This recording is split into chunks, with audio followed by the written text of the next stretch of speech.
விழா பொங்கல் திருவிழா. இதற்கு தமிழர் திருவிழா என்றும் அழைக்கப்படுகிறது. உழவர்கள் ஆடித்திங்களில் விதைப்பர், தைத்திங்களில் அறுவடை செய்து பயனடைவர். தைத்திங்களில் முதல் நாள் பொங்கல் வழிபட்டு மகிழ்வர். அச்சமயத்தில் இயற்கை எண்ணெய் பசுமையான ஆடை உடுத்தி பல நிற பூக்களை சூடியிருப்பார்.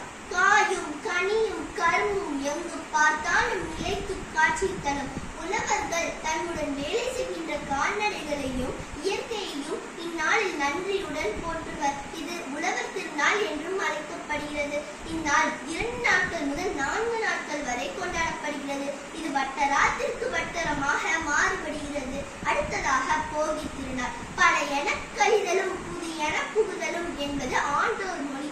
வீட்டில் உள்ள பயனற்ற பொருட்களை நீக்கிவிட்டு வீட்டை தூய்மை செய்யும் நாள் போகி திருநாள். இது மார்கழி மாதத்தின் இறுதி நாளாகும். தைத்திகளின் முதல் நாள் பொங்கல் திருநாள்.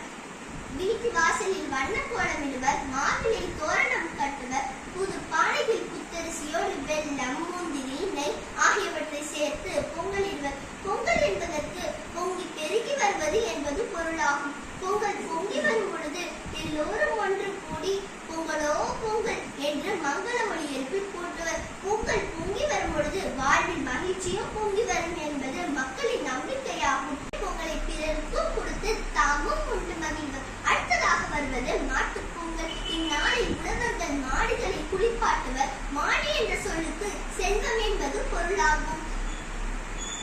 உழவுக்கும் உழவர்களுக்கும் உற்ற துணையாக மாடுகள் விளங்குகின்றன. அவற்றிற்கு நன்றி செலுத்தும் வகையில் மாட்டுப் பொங்கல் கொண்டாடப்படுகிறது. இந்நாளில் உழவர்கள் மாடுகளை நீராட்டுவர். மாடுகளின் நெத்தியில் மஞ்சள் குங்குமம் இடுவர். மாடுகளின் கொம்பில் சீவி வண்ணங்களை தீட்டுவர்.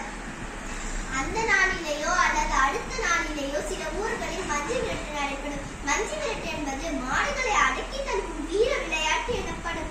இது மஞ்சு விரட்டு, ஜல்லிக்கட்டு, ஏறுதழுவுதல், மாடி பிடித்தல் என்று பல பெயர்களில் அழைக்கப்படுகின்றன.